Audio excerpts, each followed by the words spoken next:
terpercaya.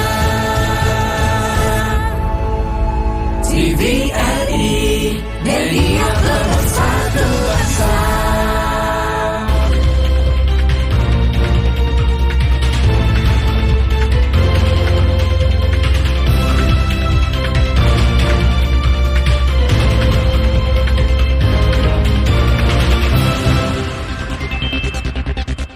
Pagi saudara dimanapun Anda berada, senang sekali Klik Indonesia Pagi kembali hadir menjumpai Anda selama 1 jam ke depan. Kali ini Rabu 23 Agustus 2023. Bersama saya Andin Wijaya. Ya, dan saya Teguh Fajri. Berikut ini akan kami tampilkan 2 berita utama Klik Indonesia Pagi hari ini.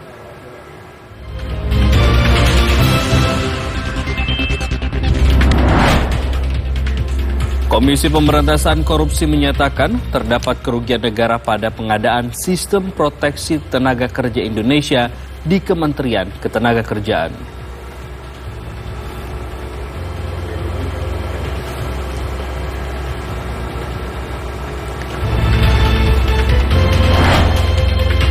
Ketua Umum PDIP Megawati Soekarno Putri mengungkapkan partainya tidak panik menyikapi perilaku kadernya Budiman Suyatmiko.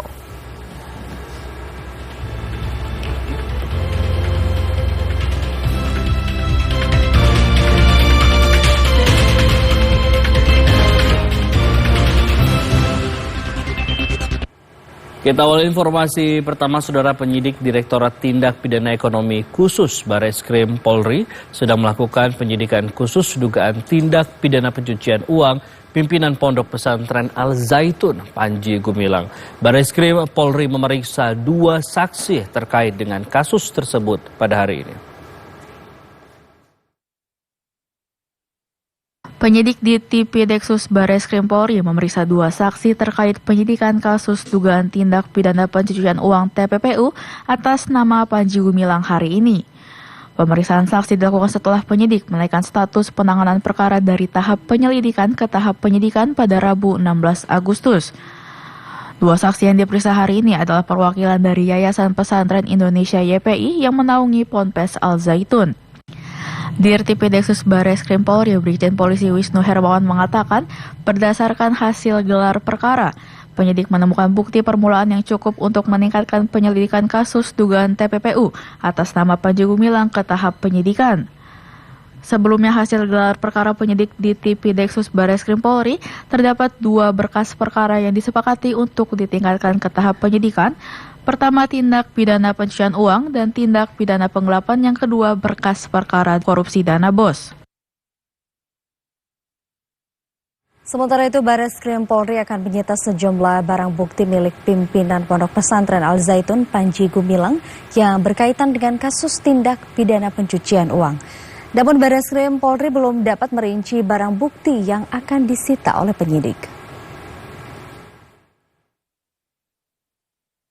Direktorat Tindak Pidana Ekonomi Khusus Bareskrim Polri akan menyita barang bukti dalam kasus dugaan tindak pidana pencucian uang, korupsi dan penggelapan dana pimpinan Pondok Pesantren Al Zaitun Panji Gumilang. Dirtipideksus Bareskrim Polri Brigjen Polisi Wisnu Hermawan mengatakan pihaknya juga berkoordinasi dengan Kejaksaan Agung dan Pusat Pelaporan Analisis dan Transaksi Keuangan PPATK terkait rekening Panji Gumilang yang sudah dihentikan sementara. Selain itu, koordinasi juga dilakukan dengan Direktorat Pidana Korupsi Bareskrim Polri untuk penyidikan kasus dugaan korupsi penyelewengan dana bantuan operasional sekolah BOS. Wisnu menyatakan belum dapat menyampaikan kapan proses penyitaan akan dimulai. Ia juga belum merinci barang apa saja yang bakal disita oleh penyidik Bareskrim Polri. Sebelumnya kasus dugaan TPPU oleh Panji Gumilang sudah naik ke tahap penyidikan sejak 16 Agustus 2023. Selain diusut terkait kasus TPPU, Panji Gumilang telah berstatus sebagai tersangka dan ditahan terkait dugaan penistaan agama, ujaran kebencian, dan pemberitaan bohong. Saudara, Komisi Pemberantasan Korupsi KPK menyatakan terdapat kerugian negara pada pengadaan Sistem Proteksi Tenaga Kerja Indonesia di Kementerian Ketenagakerjaan. Hingga saat ini Komisi Pemberantasan Korupsi masih menghitung total kerugian negara akibat dugaan korupsi tersebut. Kepala Bagian Pemberitaan KPK Ali Fikri menyatakan KPK masih menghitung total kerugian negara akibat kasus dugaan korupsi pengadaan Sistem Proteksi Tenaga Kerja Indonesia (TKI) di Kementerian Ketenagakerjaan. Ali Fikri memastikan pihaknya akan mengumumkan kepada masyarakat total kerugian negara akibat kasus dugaan korupsi tersebut. Sebelumnya KPK telah menetapkan 3 tersangka pada kasus dugaan korupsi yang terjadi di lingkungan Kemenaker. Ketiga tersangka tersebut yakni Sekretaris Badan Perencanaan dan Pengembangan Kemenaker Inyoman Darmanta, mantan Dirjen Pembinaan Penempatan Tenaga Kerja dan Transmigrasi Reina Usman, dan Direktur PT Adi Inti Mandiri Karunia. Kendati demikian, KPK masih belum mengumumkan secara resmi nama-nama tersangka tersebut. Identitas para tersangka baru akan diumumkan setelah adanya proses penahanan. Saat ini KPK masih terus mengumpulkan bukti tambahan terkait kasus korupsi pengadaan Sistem Proteksi TKI di Kemenaker melalui penggeledahan dan pemeriksaan saksi. Pengadilan Tindak Pidana Korupsi pada Pengadilan Negeri Jakarta Pusat kembali menggelar sidang lanjutan kasus korupsi Bakti Kominfo dengan agenda pemeriksaan saksi. Salah satu saksi yang merupakan ex-senior manajer implementasi Bakti Kominfo, Erwin Kurniawan, mengungkapkan tidak semua titik pembangunan menara BTS disurvei sebelum dibangun. Konsorsium yang menggarap proyek BTS Bakti Kominfo ternyata tidak sanggup untuk melakukan survei ke seluruh lokasi yang rencananya dibangun menara telekomunikasi tersebut. Hal itu terungkap dalam sidang perkara dugaan korupsi proyek BTS Bakti Kominfo di Pengadilan Tipikor Jakarta dengan 3 terdakwa, mantan Menteri Kominfo Johnny G. Plate, mantan Dirut Bakti Kominfo Anang Ahmad Latif, dan tenaga ahli Human Development UI Yohan Suryanto. Awalnya Ketua Majelis Hakim Fahzal Henry bertanya kepada senior manajer implementasi Bakti, Erwin Kurniawan, yang dihadirkan sebagai saksi dalam sidang kali ini. Hakim mempertanyakan peran Erwin dalam pengawasan survei proyek BTS Bakti Kominfo oleh konsorsium. Hakim menanyakan apakah 7.904 lokasi BTS sudah didatangi semua. Lalu saksi Erwin mengungkapkan dari 7.904 lokasi proyek BTS, hanya 5.618 lokasi yang disurvei langsung. Kemudian Hakim menanyakan alasan lainnya tidak disurvei. Erwin kemudian mengatakan konsorsium tidak sanggup mengerjakannya. Hakim pun merespon dengan mempertanyakan peran Erwin dalam pengawasan survei proyek BTS Kominfo oleh konsorsium. Hakim tidak menyangka dengan cara kerja konsorsium, padahal sudah menekan kontrak menyanggupi untuk mengerjakan 7.904 proyek BTS. Jaksa Penuntut Umum menghadirkan Kepala Divisi Pembendaharaan dan Investasi Bakti Kominfo, Puji Lestari, sebagai saksi di sidang kasus korupsi proyek BTS. Dalam persidangan, Ketua Majelis Hakim Fahzal Henry mengaku heran ada lebih bayar sebesar 1,7 triliun rupiah di proyek BTS. Saksi Puji Lestari dihadirkan untuk terdakwa mantan Menteri Kominfo Johnny G. Plate, mantan Dirut Bakti Kominfo Anang Ahmad Latif, dan tenaga ahli pada Hudef UI Yohan Suryanto di Pengadilan Tipikor Jakarta. Awalnya Ketua Majelis Hakim Fahzal Henry bertanya kepada saksi Puji terkait pengembalian dari 3 konsorsium proyek menara BTS Kominfo. Lalu saksi Puji mengungkapkan ada pengembalian sebesar 1,7 triliun rupiah dari 3 konsorsium proyek BTS. Ketua Majelis Hakim mengaku heran ada lebih bayar, padahal proyek belum tuntas dikerjakan oleh ketiga konsorsium. Kemudian Hakim mempertanyakan pengembalian dana yang sudah dibayarkan. Saksi mengatakan hal itu dikarenakan ada penghitungan prestasi di pejabat pembuat komitmen atau PPK. Ketua Majelis Hakim Fahzal juga mengatakan jika Kepala Divisi Pembendaharaan dan Investasi Bakti Kominfo itu tidak benar-benar menguji laporan yang dibuat dari pejabat pembuat komitmen PPK Bakti Kominfo. Dalam persidangan, saksi Puji juga mengungkapkan bahwa kelebihan bayar 1,7 triliun rupiah itu sudah dikembalikan ke kas negara. Ia juga menyatakan memiliki bukti pengembaliannya. Adapun korupsi proyek penyediaan infrastruktur BTS 4G dan infrastruktur pendukung paket 1, 2, 3, 4, dan 5 Bakti Kominfo mengakibatkan kerugian negara sebesar 8 triliun rupiah dari anggaran 10 triliun rupiah. Sidang perdana gugatan perdata terhadap pengamat politik yang juga akademisi Rocky Gerung dijadwalkan berlangsung di Pengadilan Negeri Jakarta Selatan pada hari ini. Namun Rocky Gerung tidak hadir sehingga sidang ditunda pada Kamis 7 September mendatang. Sidang perdana gugatan perdata terhadap akademisi Rocky Gerung berlangsung di Pengadilan Negeri Jakarta Selatan hari ini.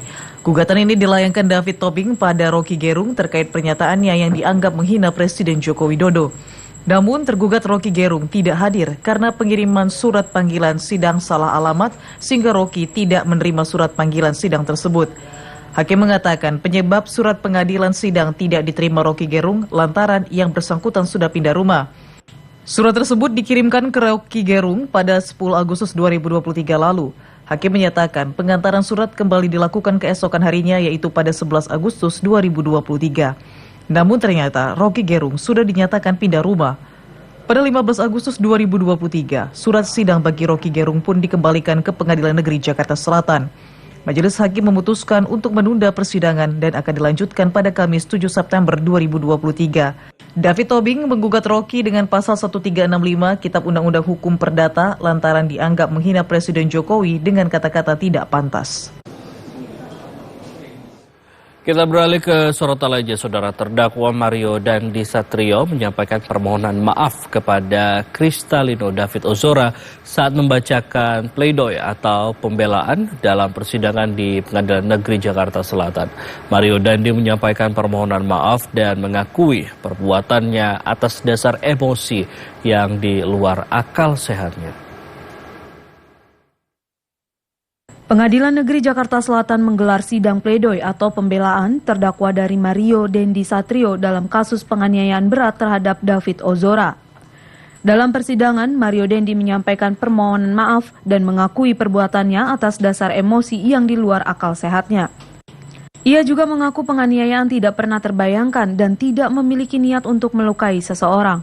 Selain itu, ia juga meminta maaf kepada orang tuanya yang ikut terkena dampak akibat ulahnya. Ia juga meminta kepada majelis hakim untuk memeriksa perkara secara seadil-adilnya tanpa terpengaruh opini negatif dari publik. Selain itu, Mario mengatakan kasus ini akan menjadi pembelajaran untuk memperbaiki hidup jauh lebih baik untuk kedepannya.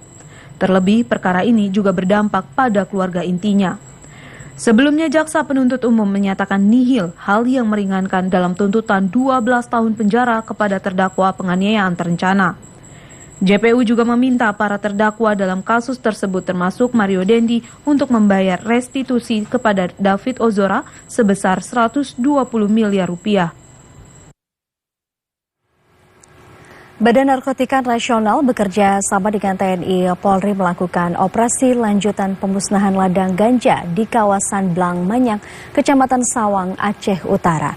Dalam operasi tersebut, BNN bersama TNI dan Polri menemukan ladang ganja seluas 1,2 hektar. Badan Narkotika Nasional bersama TNI dan Polri melakukan operasi lanjutan pemusnahan ladang ganja di wilayah Aceh Utara. Dalam operasi tersebut, petugas gabungan menemukan 1,2 hektar ladang ganja di dua lokasi terpisah di kawasan Desa Blangminyak, Kecamatan Sawang, Aceh Utara. Petugas menemukan tanaman ganja seberat 5 ton atau berjumlah 11.000 batang. Tanaman ganja dengan ketinggian rata-rata 250 cm itu langsung dimusnahkan di lokasi dengan cara dicabut kemudian dibakar. Proses pemusnahan ribuan batang tanaman ganja itu turut disaksikan tokoh masyarakat setempat yang datang langsung ke lokasi pemusnahan. Setiap tahunnya BNN terus melakukan operasi lanjutan pemusnahan ladang ganja di Provinsi Aceh. Dalam sepekan terakhir, BNN telah melakukan pemusnahan 2 kali ladang ganja di Kabupaten Aceh Utara. Di BNN yang dibantu dari BRIN menemukan ada 2 titik ladang lahan ganja yang berada di Desa Blangmanyak, Kecamatan Sawang, Kabupaten Aceh Utara. Dan luasannya ini kurang lebih sekitar 1,2 hektar. Pemerintah melalui Badan Narkotika Nasional melakukan sosialisasi untuk masyarakat agar masyarakat memanfaatkan lahan yang ada dengan menanam tanaman yang lebih produktif dan tidak melanggar hukum. Dari Aceh Utara, Fajar Sidik, TVRI melaporkan. Saudara Polda Gorontalo menggerebek 2 tempat di Kabupaten Bone Bolango, Gorontalo yang diduga sebagai lokasi penyulingan minuman keras. Informasi selengkapnya kita telah terhubung dengan reporter Budi Muda langsung dari Gorontalo. Budi, selamat pagi. Bagaimana kronologi penggerebekan 2 lokasi yang diduga ini sebagai tempat penyulingan miras di Bone Bolango?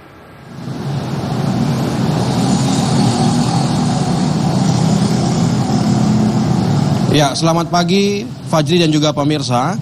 Polda Gorontalo melakukan operasi kewilayahan Pekat Otanaha 2. Berhasil digerebek lokasi yang diduga menjadi tempat penyulingan minuman keras jenis cap tikus di Kabupaten Bone Bolango. Kepala Unit Kerja Lengkap 1 Ops Pekat Otanaha AKBP Syahrul mengungkapkan, lokasi penggerebekan ini sulit dijangkau sebab akses jalan ke lokasi ini hanya bisa ditempuh dengan berjalan kaki. Di 2 lokasi, tempatnya di Kecamatan Bolango Utara, Kabupaten Bone Bolango. Tim Polda Gorontalo pun menemukan ribuan liter cap tikus. Tempat penyulingan cap tikus diduga milik warga Kecamatan Bolango Utara ini berada di hutan dan jaraknya cukup jauh dari pemukiman warga. Di lokasi pertama, polisi berhasil mengamankan 34 botol air mineral berisi minuman keras jenis cap tikus atau 1,5 liter dan 8 drum berisi minuman keras 2 galon. Selain itu, tim juga berhasil menggeledah tempat pembuatan minuman keras yang diduga milik LKRH di lokasi yang tidak jauh dari lokasi pembuatan miras yang pertama. Dan berikut penjelasan lengkap dari AKBP Syahrul, Kepala Unit Kerja Lengkap 1 Ops Pekat Otanaha. Berapa 8 drum cap tikus, kemudian 2 jergen cap tikus, 34 botol yang ukuran 1,5 liter, kemudian 4 botol yang ukuran 600 mili dan 1 botol yang ukuran 1 liter.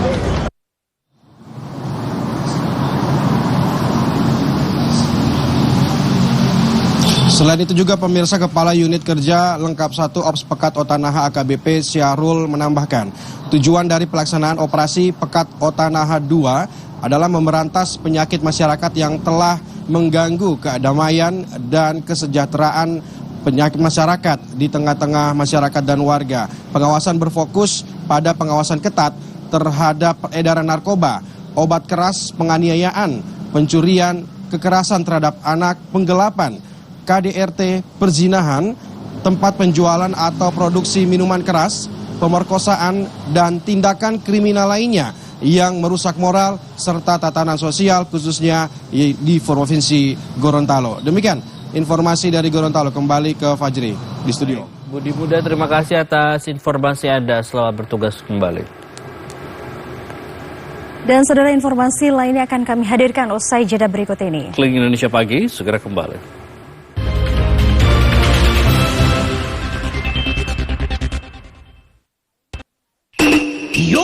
Coba lihat itu yang mulia. Jadi dia datang ke kafe, cari wifi gratis untuk belanja online. Harusnya kamu nggak boleh mengakses wifi publik, bisa-bisa data-data pribadi sama saldomu diretas. Jangan sampai gara-gara pengen dapat wifi gratis malah berujung miris. Jadi tetap waspada biar nggak kebocoran data.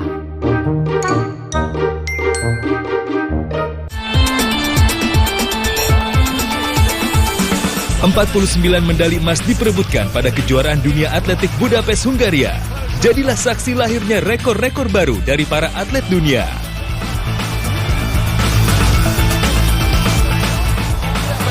World Athletic Championship Budapest, Hungaria, 19 hingga 27 Agustus 2023. Hanya di TVRI Sport.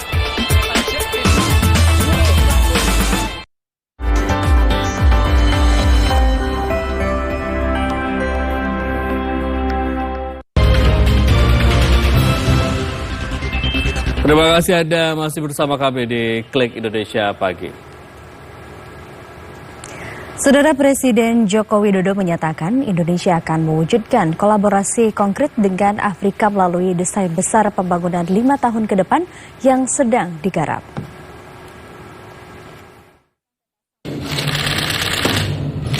Presiden Joko Widodo menyatakan Indonesia akan mewujudkan kolaborasi konkret dengan negara-negara di Afrika.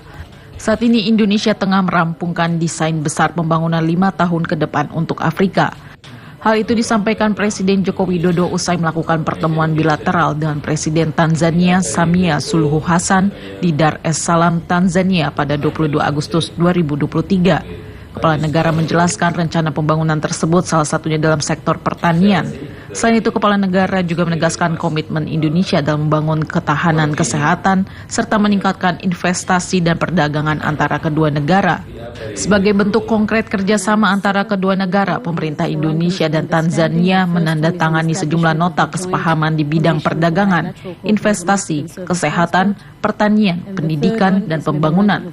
Sementara itu, Menteri Luar Negeri Retno Marsudi menyatakan dalam pertemuan dengan Presiden Joko Widodo, Presiden Tanzania Samia Suluhu Hassan menyampaikan keinginannya untuk belajar dari Indonesia, terutama mengenai pembangunan infrastruktur dan hilirisasi industri.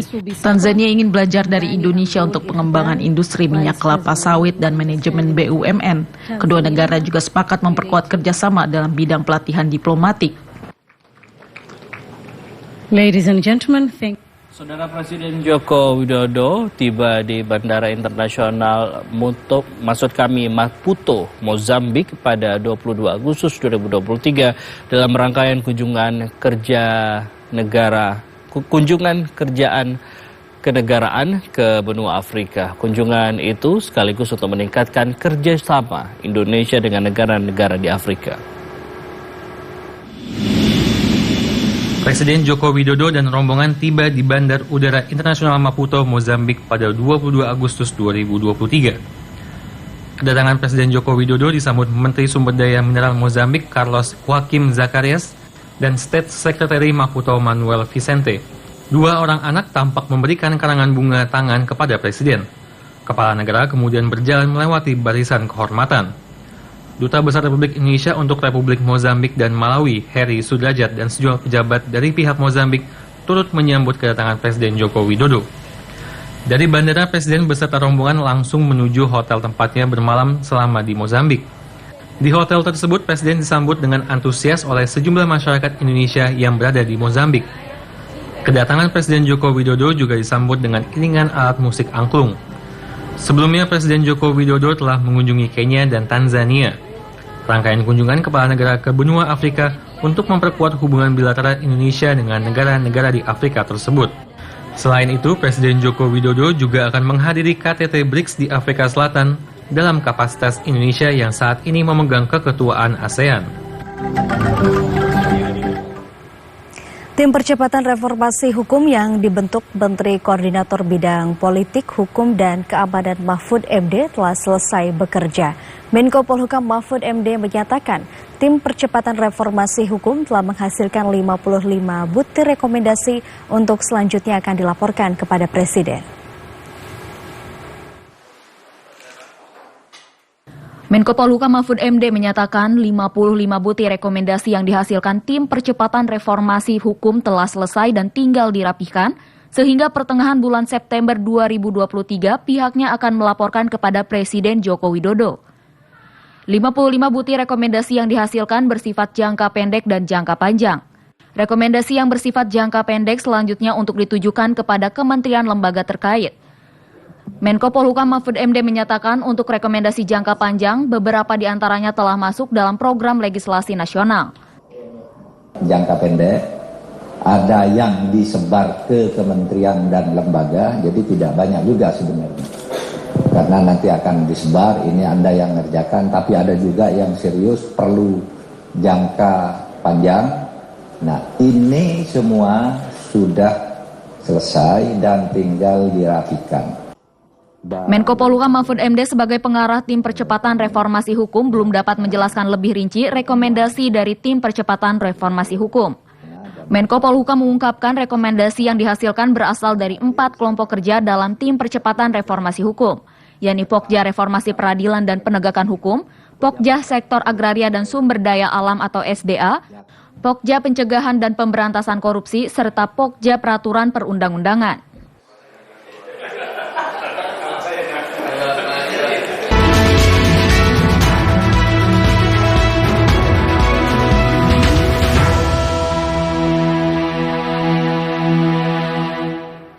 Saudara Ketua Umum PDI Perjuangan Megawati Soekarno Putri mengungkapkan partainya tidak panik menyikapi perilaku kadernya Budiman Sujatmiko.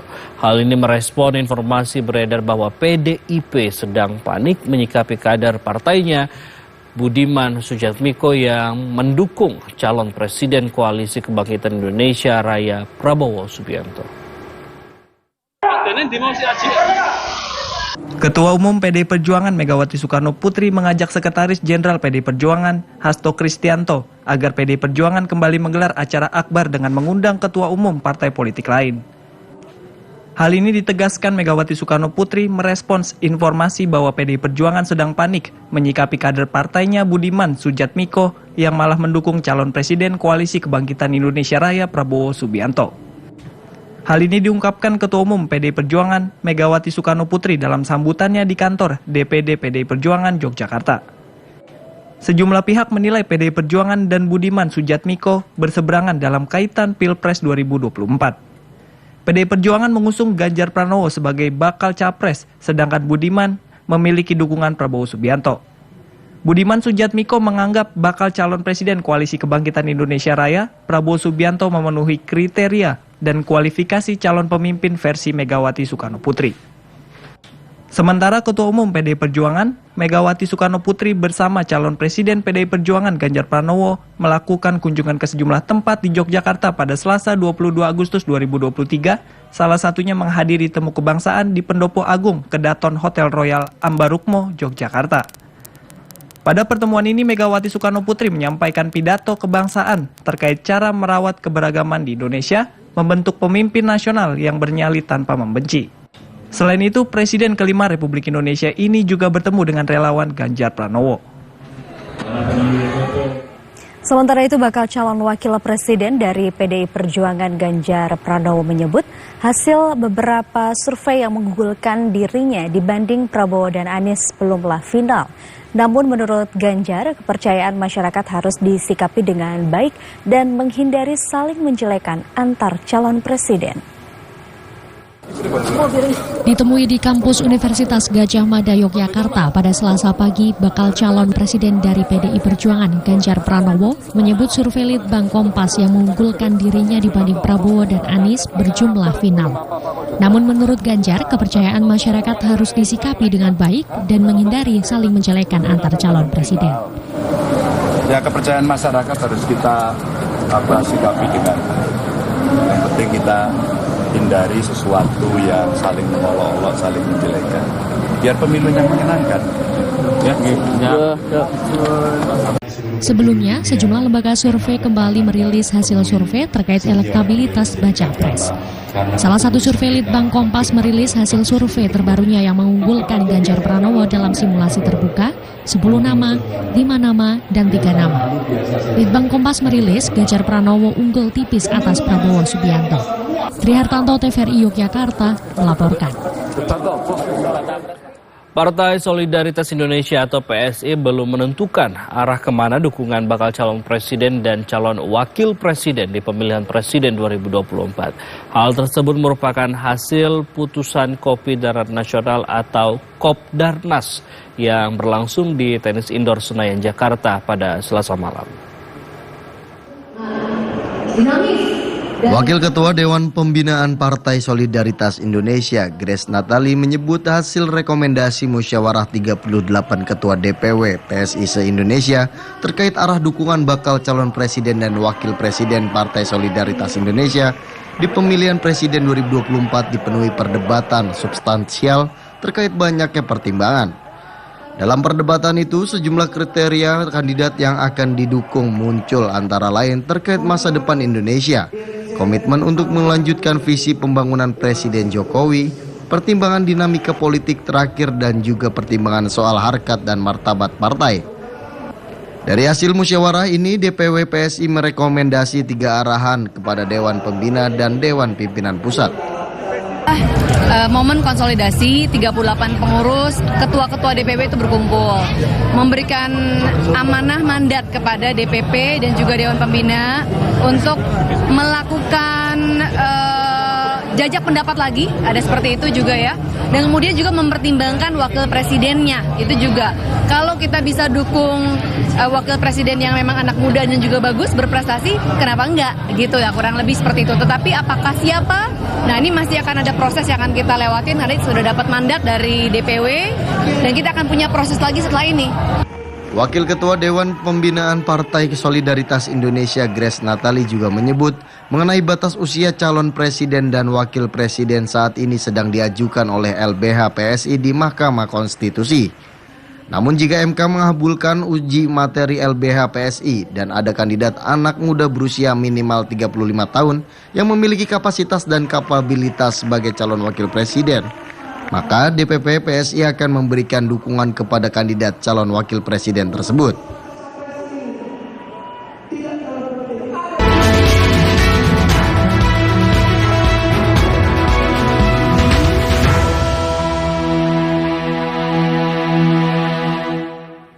Kita beralih ke informasi lain, Saudara. Badan Meteorologi, Klimatologi, dan Geofisika BMKG Balikpapan mendeteksi 153 titik panas yang tersebar di Kalimantan Timur. Pihak terkait diharapkan segera melakukan penanganan karena rawan menjadi pemicu karhutla. Dilansir dari laman antara Kaltim Koordinator Bidang Data dan Informasi, Stasiun Meteorologi Kelas 1 Sultan Haji Muhammad Sulaiman Samsepinggan Balikpapan, Dian Nofrida menyampaikan, titik panas merupakan indikator kebakaran hutan dan lahan atau karhutla yang terdeteksi dari suatu lokasi dengan suhu relatif tinggi dibandingkan suhu di sekitarnya. Untuk itu, Dian mengajak semua lapisan masyarakat untuk saling menjaga dan waspada, seperti tidak membuang puntung rokok sembarangan dan tidak melakukan pembakaran saat mengelola lahan. Terlebih saat ini merupakan musim kemarau yang menyebabkan banyak daun dan ranting mengering, sehingga kondisi ini sangat rawan terjadi karhutla meski hanya ada sedikit pemicu. Sebaran 153 titik panas itu telah diinformasikan kepada pihak terkait di wilayah kerja masing-masing, termasuk ke Badan Penanggulangan Bencana Daerah atau BPBD, baik di tingkat provinsi maupun kabupaten kota, untuk mendapatkan penanganan lebih lanjut. Sebanyak 153 titik panas ini tersebar di 1 kota dan 7 kabupaten, yakni Kota Bontang 1 titik, kemudian Kabupaten Pasir 22 titik, Penajam Pasir Utara 1 titik, Kutai Barat 14 titik, Kutai Timur 29 titik, Kutai Kartanegara 46 titik, Berau 26 titik, dan Kabupaten Mahakam Ulu 14 titik. Tim redaksi TVRI Stasiun Kalimantan Timur melaporkan. Sementara itu, Saudara, maraknya kebakaran hutan dan lahan di Kota Waringin Timur, Kalimantan Tengah membuat kasus penderita ISPA di Sampit meningkat hingga signifikan. Peningkatan tersebut mencapai 100%. Untuk mengetahui informasi selengkapnya, kita telah terhubung dengan reporter Novita Chandra Wijaya langsung dari Palangkaraya, Kalimantan Tengah. Novita, selamat pagi. Hingga saat ini berapa banyak pasien yang terpapar ISPA di Kota Waringin Timur? Selamat pagi Fazri dan juga pemirsa. Akibat kian maraknya kebakaran lahan di Kota Waringin Timur membuat kasus penderita ISPA di Sampit meningkat signifikan, bahkan peningkatan tersebut mencapai 100%. Kian maraknya kebakaran hutan dan lahan di Kota Waringin Timur menyebabkan Kota Sampit diselimuti kabut asap cukup tebal saat pagi hari. Hal ini berpengaruh pada kualitas udara di daerah setempat yang menjadi tidak sehat. Akibatnya kesehatan warga pun mulai terganggu. Salah satunya adalah terjadinya lonjakan warga yang menderita infeksi saluran pernapasan akut, bahkan peningkatan kasus ISPA mencapai 100%. Seperti yang terjadi di Puskesmas Ketapang 1 Sampit, di mana selama 2 minggu pertama di bulan Agustus ini sudah ada hampir 100% pasien yang berobat karena menderita ISPA. Angka ini melonjak drastis dibanding bulan sebelumnya, di mana terdapat 119 pasien sepanjang bulan Juli. Selain itu, pasien penderita ISPA didominasi oleh bayi, balita, dan anak-anak. Berikut wawancara kami bersama Kepala Puskesmas Ketapang 1 Sampit. Puskesmas Ketapang 1 dalam beberapa minggu ini, terutama di bulan Juli, kita ada kasusnya sekitar 100-an lebih, sekitar 119, dan ini di bulan Agustus dari minggu pertama sampai dengan kedua ini sudah mencapai hampir 100, yang biasanya kami 1 bulan lebih dalam 4 minggu itu 100-an lebih atau 119, ini di 2 minggu sudah 100, ada kenaikan yang signifikan, yang hampir banyak kami ini ISPA didapatkan itu terutama untuk anak balita di bawah 5 tahun. Guna mencegah terpapar ISPA, warga dihimbau menggunakan masker saat beraktivitas di luar ruangan, serta mengkonsumsi lebih banyak air putih dan berperilaku hidup sehat. Demikian dari Kalimantan Tengah, kembali ke Jakarta, Fajri. Novita Chandra, terima kasih atas informasi Anda. Selamat bertugas kembali dan pastikan jaga kesehatan. Sementara itu, akibat kemarau ekstrim, puluhan hektar sawah di Desa Lampuara, Kecamatan Ponrang Selatan, Kabupaten Luwu, Provinsi Sulawesi Selatan, terancam gagal panen dan petani hanya bisa mengandalkan air got dan menggunakan pompa air agar bisa mengairi sawahnya. Puluhan hektar sawah terancam gagal panen, kemarau dan panas ekstrim terjadi sejak 3 bulan terakhir. Petani di Desa Lampuara, Kecamatan Ponrang Selatan, Kabupaten Luwu, mengeluhkan persawahan di desa ini krisis air. Bahkan ada sebagian lahan mengering hingga retak-retak. Petani mengaku untuk mengairi sawahnya yang kering, mereka hanya mengandalkan air got menggunakan mesin air dengan bahan bakar gas LPG.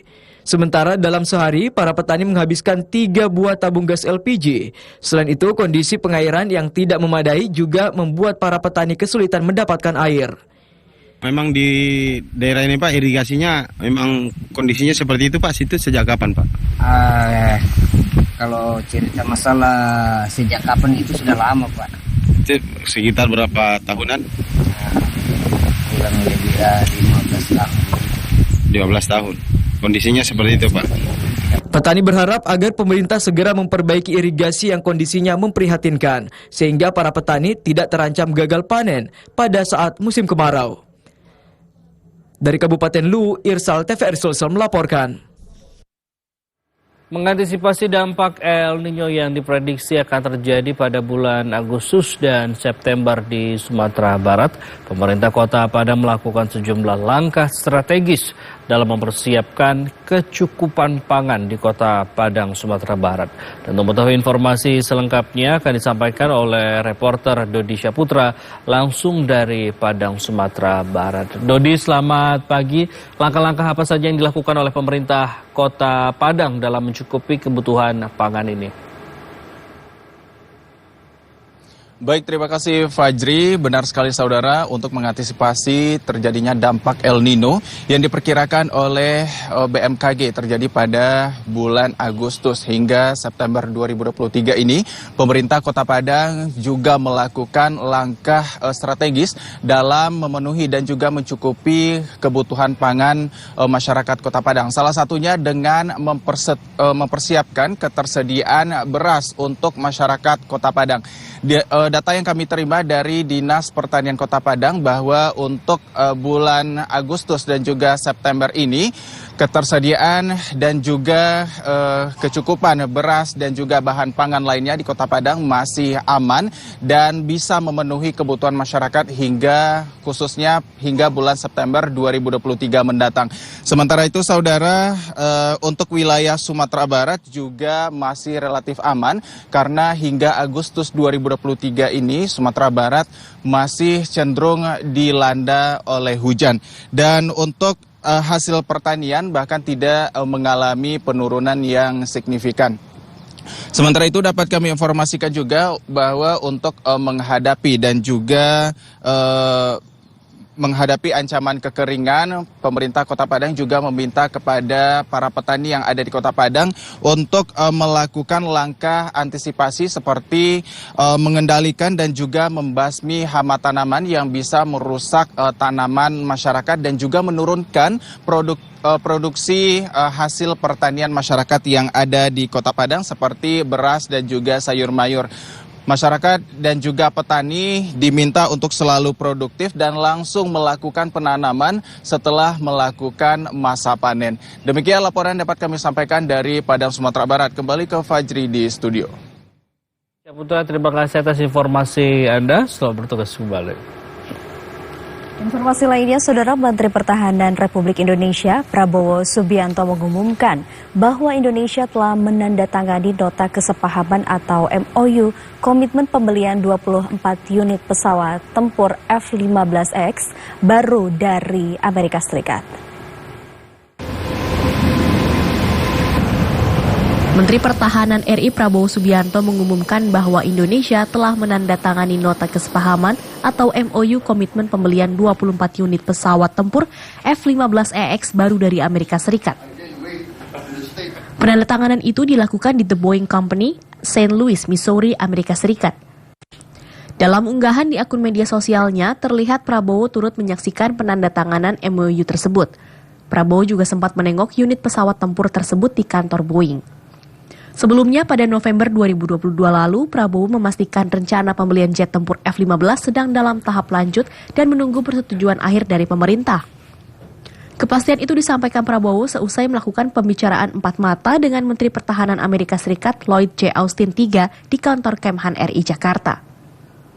Menurut Prabowo saat itu, Boeing telah menyetujui tawaran finansial yang diberikan dan ia meyakini paket itu terjangkau. Prabowo juga mengatakan negosiasi telah berjalan dengan sangat baik. Adapun Departemen Luar Negeri AS menyetujui potensi penjualan jet tempur F-15 dan peralatan terkait kepada RI pada Februari 2022. Pesawat tempur F-15EX yang dibuat oleh Boeing ini merupakan varian terbaru dari keluarga pesawat F-15 yang telah lama beroperasi. Pesawat ini merupakan satu pesawat tempur paling canggih dan serbaguna di dunia saat ini. Saudara Ketua MPR RI Bambang Susatyo mengatakan Indonesia Emas 2045 dapat diraih dengan semangat persatuan generasi muda sejak sekarang. Dengan persatuan, ia optimis Indonesia mampu menyamai negara-negara yang saat ini tengah mencapai era emasnya. Persatuan dan kesatuan generasi muda Indonesia akan menjadi modal penting dalam menuju era Indonesia Emas 2045. Semangat seperti itu telah dicontohkan generasi pendahulu yang melahirkan Sumpah Pemuda hingga diraihnya kemerdekaan RI. Ketua MPR RI Bambang Susatyo pada Kongres pertama Front Pemuda Muslim Maluku FPMM di Jakarta mengatakan, jika modal persatuan tidak ada, ia khawatir jangankan emas, perak pun sulit didapat. Namun dengan semangat seperti yang ditunjukkan generasi muda Maluku ini dan berharap diikuti daerah lainnya, ia optimis bonus demografi Indonesia bisa dimanfaatkan dengan baik dan kemajuan Indonesia sejajar minimal dengan Cina atau Korea. Ketua Umum FPMM Umar Kay mengatakan, Kongres pertama ini sebagai langkah awal konsolidasi pemuda Maluku dalam mengawal pembangunan jangka panjang dengan mengangkat sejumlah isu untuk kemajuan dan kesejahteraan masyarakat Maluku dan Indonesia pada umumnya. Untuk kita satukan hati, menjaga persatuan dan kesatuan negara kesatuan Republik Indonesia. Kalau negara kita tidak aman, daerah kita tidak aman, tidak akan mungkin kita akan merdeka. Kalau saya katakan merdeka, sudah merdeka, tapi hak asasi kita belum merdeka. Maka kita hari ini memperjuangkan hak asasi kita agar kita merdeka. Dan sekali lagi, saya mengajak seluruh masyarakat Indonesia untuk menjaga. Sebentar lagi sudah masuk pesta demokrasi, mari kita sama-sama menjaga persatuan. Kongres FPMM dibuka Menpora Dito Aryo Tejo, dihadiri Gubernur Maluku, Bupati Maluku Tenggara, Sultan Tidore, anggota DPD RI dan sejumlah pimpinan partai politik. Kongres akan berlangsung sampai 24 Agustus 2023, diikuti pengurus daerah FPMM seluruh Indonesia. Saudara, babak kualifikasi Pekan Olahraga Nasional atau PON ke-21 tahun 2024 Aceh Sumatera Utara cabang olahraga soft tennis resmi dibuka kemarin. Sebanyak 88 atlet putra dan 71 atlet putri dari 16 provinsi berlaga pada 7 nomor pertandingan. Babak kualifikasi PON ke-21 tahun 2024 Aceh Sumatera Utara cabur soft tennis resmi dibuka oleh Ketua Umum KONI Pusat, Letjen Purnawirawan Marsiano Norman. Kualifikasi cabang soft tennis diikuti 16 provinsi yang berlaga pada 7 nomor pertandingan. Kuota soft tennis untuk PON mendatang di luar tuan rumah berjumlah 90 atlet. Menurut Ketua Umum KONI Marsiano Norman, PON 21 tahun 2024 Aceh Sumatera Utara adalah sejarah bagi Indonesia. Soft tennis juga pertama kali dipertandingkan pada multi-event terbesar di Indonesia. Ketua Umum KONI berharap ke depan pengurus Pusat Persatuan Soft Tennis Indonesia PP PESTI perlu mengoptimalkan sosialisasi soft tennis karena mempunyai potensi berkembang di Indonesia. Pada laga SEA Games di Kamboja 2023, soft tennis mempersembahkan 2 medali emas, 2 perak, dan 1 perunggu. Ketua Umum Persatuan Pusat Persatuan Soft Tennis Indonesia, Bapak Martoama Saragi, akan mengoptimalkan perannya di dalam sosialisasi untuk soft tennis ini. Harapan kita adalah soft tennis ini bisa berbuah prestasi bagi seluruh atlet dan mengharumkan nama bangsa dan negara kita, baik di tingkat nasional maupun internasional. Marsiano Norman juga berpesan kepada peserta babak kualifikasi untuk dapat memanfaatkan dengan sebaik-baiknya. Sehingga diharapkan pada PON 21 nanti akan lahir atlet-atlet yang akan mempersembahkan medali untuk Indonesia. Kami masih akan kembali dengan informasi menarik lainnya. Tetaplah bersama kami di Klik Indonesia Pagi.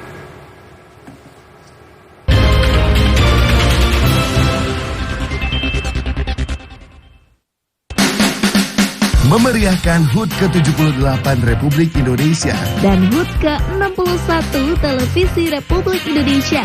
Saksikan Grand Final Bintang Andalas 2023. Simpan suratmu hati bercucur, biar panas membakar pantai panjang juga hayangi. Cinta hilang, bahaya manis, hilang gemilang. Telah jauh berkelana di mana, cindailah mana. Bintang Andalas, ajang kompetisi penyanyi muda berbakat se-Sumatera. Memeriahkan hari jadi ke-61 tahun, TVRI mempersembahkan konser 61 tahun TVRI terus berkarya untuk Indonesia. Tribute to Chrisye, sang legenda musik Indonesia. Menampilkan Bunga Citra Lestari, Judika, Dewi Persik, Afgan, Rizky Febian, Zara Leola, The Dance Company. Bersama pembawa acara Widi Mulia, konser 61 tahun TVRI terus berkarya untuk Indonesia. Tribute to Chrisye, Kamis 24 Agustus 2023 pukul 20 waktu Indonesia Barat.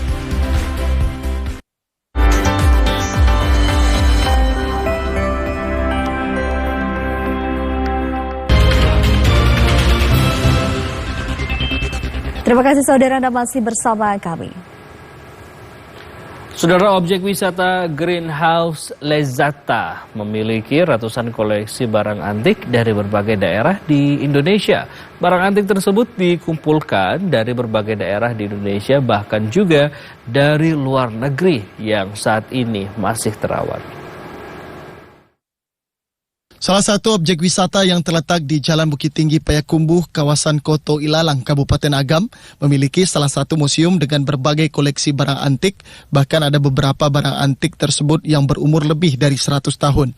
Beberapa barang antik dikoleksi oleh pemilik objek wisata dari berbagai daerah di Indonesia, bahkan hingga dari luar negara seperti Malaysia dan Inggris. Hebatnya semua koleksi barang antik tersebut masih terawat dan bahkan beberapa masih berfungsi. Seperti televisi tabung hitam putih keluaran tahun 1953 dan radio lawas yang diproduksi tahun 1932 zaman Perang Dunia Pertama. Beberapa barang lain seperti baju adat kuno, peralatan masak kuno, alat musik kuno, dan kendaraan kuno, serta mata uang kuno dari zaman kerajaan di Indonesia yang diperkirakan berusia ratusan tahun. Rezi, salah seorang karyawan, menyebutkan objek wisata Museum Rumah Antik tersebut merupakan objek wisata edukasi. Banyak dari pengunjung yang datang dari sekolah yang ada di Kota Bukit Tinggi dan Kabupaten Agam, bahkan beberapa pengunjung ada yang berasal dari luar negeri. Beberapa barang antik atau banyak sekali barang antik di sini, diantaranya itu ada radio tabung yang dibuat di Belgia pada tahun 1937, di mana radio ini masih berfungsi jernih dan digunakan oleh tentara Inggris pada Perang Dunia Pertama. Selanjutnya kita juga ada itu TV hitam putih. Juga yang paling recommended menurut saya yaitu ada dulang meninjau yang dibuat pada tahun 1933 gitu. Kalau koleksinya itu dari beberapa daerah, diantaranya itu ada Jogja, ada meninjau, ada dari Jawa juga. Rezi menambahkan barang kuno yang dipajang semuanya asli dan dikumpulkan selama bertahun-tahun oleh pemilik objek wisata. Sebab selain memiliki nilai budaya yang tinggi, juga sebagai edukasi bagi pengunjung yang datang. Ia berharap pemerintah bisa mendukung objek wisata barang antik tersebut. Dari Kabupaten Agam, Jeffrey Wahyudi, TVRI Sumatera Barat.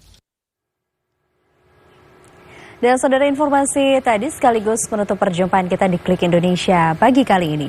Akhirnya saya Andin Wijaya. Ya, dan saya Teguh Fajri mewakili seluruh kerabat kerja yang bertugas mengucapkan terima kasih atas perhatian dan kebersamaan Anda. Selamat pagi dan sampai jumpa.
Pesta demokrasi akan menentukan siapa pemimpin pilihan rakyat. Bagaimana dan siapa pilihan Anda? Saksikan Pilihan Rakyat, Senin hingga Jumat pukul 16 waktu Indonesia Barat.